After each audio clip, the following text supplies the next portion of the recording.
There's a big difference between telling great stories and just sharing information with other people. And this is a skill that not a lot of people know how to do. How many times have you had a conversation with someone and you walk away not remembering anything? And we might have enjoyed ourselves, we might have thought it was an okay conversation, but we don't walk away feeling anything. We don't feel like we connected with the person. We don't feel like we particularly enjoyed them. We don't feel like we learned anything interesting. So today I'm going to be sharing 3 tips to help you have better conversations. 1 is depth. The second is detail. And then the third is disclosure. So let's talk a little bit about what I mean by depth. So I'm sure that whenever you speak to someone, you start off with a superficial topic. Unless you know this person really well, you're probably going to have a very small talk type conversation.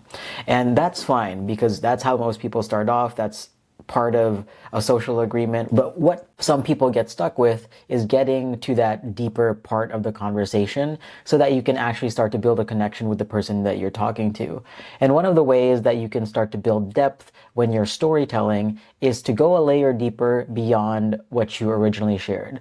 So for example, if you share that you recently took a Pilates class. Going into depth means not just sharing, oh, I went through a Pilates class, like I went on Tuesday, this is what I learned, here are the exercises. That's just sharing information.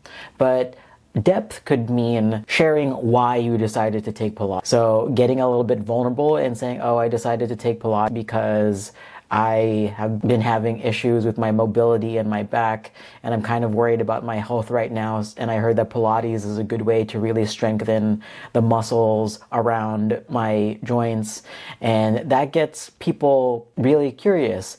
Maybe they also have been worrying about their health. And then you start to get into a deeper conversation about why you decided to do this thing that you shared. I think you'll find that once you start going a little bit deeper, sharing your why behind why you are sharing something in a conversation or bringing it up, or why you decided to do something and why it's top of mind right now, that why piece can really get you to a point where you start to develop a connection with the other person that you're talking to. So sometimes people can feel a little bit weird about getting too vulnerable and disclosing their feelings. So if we take the Pilates example, if somebody asks you how did you find it? Like, what did you think about the class? You can say, oh, I think it was fine. Like, I hate that. Like, how many people just give us the answer, oh, I think something is fine. Like, it was okay. It was like, it wasn't bad. That's so generic and dumb because no one just feels fine. There's always going to be a deeper feeling behind the experience.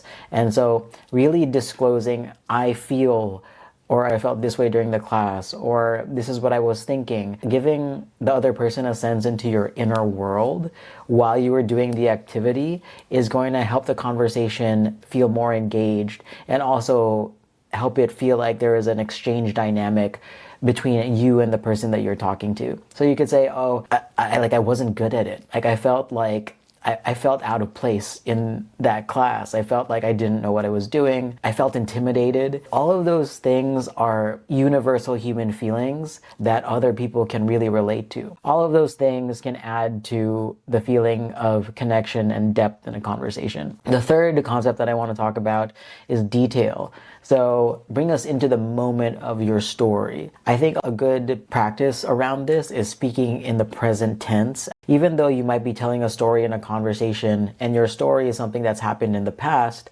try your best to speak in the present tense so that whoever is listening to you feels like they are in the moment with you. And it feels more visceral that way because they're not just hearing an account of something that you did or something that happened, but they're starting to paint an image in their heads about what it looked like to actually be there. And we can do that by really being descriptive and specific about the details around what was going on at this point in time where this story took place.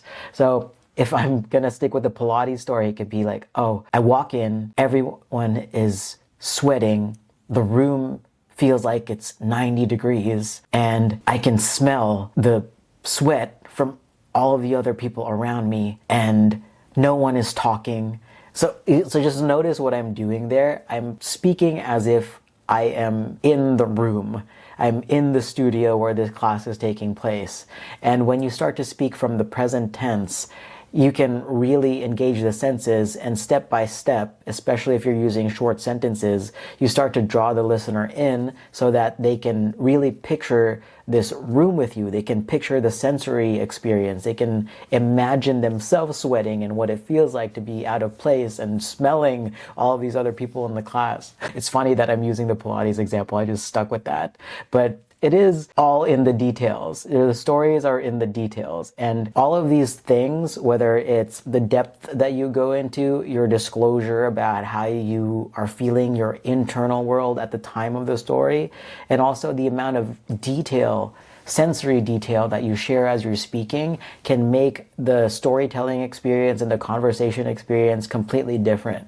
Like, no longer do we need to have these superficial conversations where we feel like no one's listening to us, nobody cares, like, why am I even sharing this? You want to be able to give them a gateway into joining you by telling these stories that are more engaging and deeper and more of a visceral and sensory experience than how you usually tell them if you were to go the route of just information sharing and giving them a static play-by-play of what you were doing. So those are my 3 tips for how to have more engaging conversations with people using storytelling: depth, disclosure, and details. If you practice those 3 things, I think you're going to start to have better experiences when it comes to conversations. You're going to start to enjoy yourself more, so are other people.